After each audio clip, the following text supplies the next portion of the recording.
ब्रजलाल की विधवा बहू चाय लेकर अपने ससुर के कमरे में पहुंची और कहने लगी, ससुर जी मेरे साथ संबंध बनाओ। ससुर बेचारा मना करने लगा तो बहू ने उसे जबरदस्ती बेड पर लिटा दिया और एक सेट बासेट शुरू कर दिया।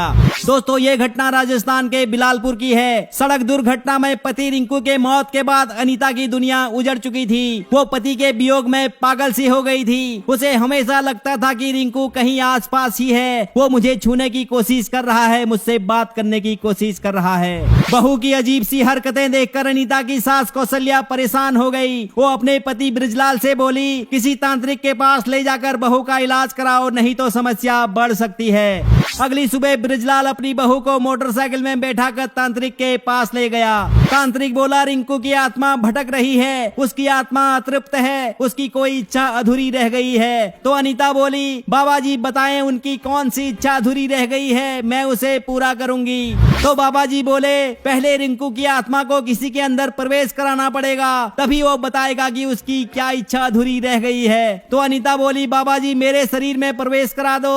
तो बाबा जी बोले, वो किसी पुरुष के शरीर में ही प्रवेश करेगा। तो अनीता बोली, ससुर जी के शरीर में करा दो, लेकिन ससुर मना करने लगा। तभी तांत्रिक ने उसके चेहरे पर पानी के छींटे मारे तो उसके अंदर रिंकू की आत्मा आ गई। बेटे की आत्मा सवार होते ही ब्रजलाल अजीब सी हरकतें करने लगा। वो अनीता को गले लगाकर प्यार करने लगा। ये देखकर अनीता बहुत खुश हो गई। वो बोली, स्वामी जी बताओ आपकी कौन सी इच्छा अधूरी रह गई है, मैं उसे पूरा करूंगी। तो ब्रजलाल के शरीर में सवार रिंकू बोला, मैं यही हूँ, तुम्हें दिन रात देखता हूँ, लेकिन मैं तुम्हारे साथ शारीरिक संबंध बनाना चाहता हूँ, यही मेरी अंतिम इच्छा है। मैं रोज रात को पिताजी के शरीर में सवार हो जाऊंगा। जैसे ही पिताजी जोर से खांसी करेंगे तो तुम समझ जाना कि मैं आ गया हूँ, लेकिन तुम ये बात कभी भी मम्मी को मत बताना।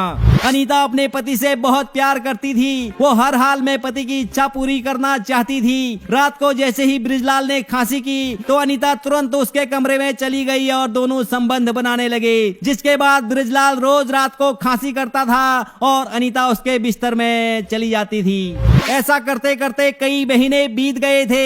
एक दिन अनीता अपने ससुर से बोली, ससुर जी वो तो जिंदा रहते हुए भी इतना नहीं करते थे जितना मरने के बाद कर रहे हैं। मैं तो परेशान हो चुकी हूँ। तो ब्रजलाल बोला, इसमें मैं क्या कर सकता हूँ? अगर तुम अपनी पति की इच्छा पूरा नहीं करना चाहती हो तो तुम्हारी मर्जी है। लेकिन अनीता अपने पति की इच्छा हर हाल में पूरा करना चाहती थी, लिहाजा ये सिलसिला लगातार चलता रहा। लेकिन एक दिन अनीता की सास कौशल्या ने दोनों को संबंध बनाते हुए देख लिया।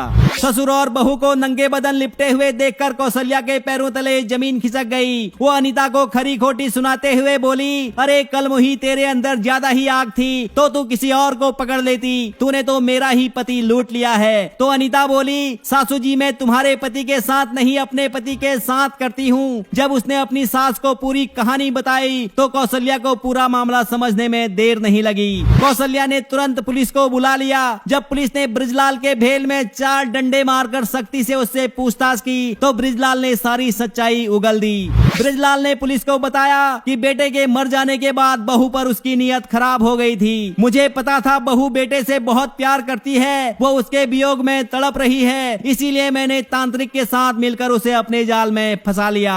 ससुर के मुंह से ये बात सुनकर अनीता के होश उड़ गए, लेकिन अब पछताए होत क्या जब चिड़िया चुग गई खेत। दोस्तों, पुलिस ने इस मामले में त्वरित कार्यवाही करते हुए ब्रजलाल और तांत्रिक को गिरफ्तार करके जेल भेज दिया है। लेकिन सोचने वाली बात यह है कि ब्रजलाल ने अपनी बहू की जवानी का मजा लूटने के लिए कितना बड़ा स्वांग रचा।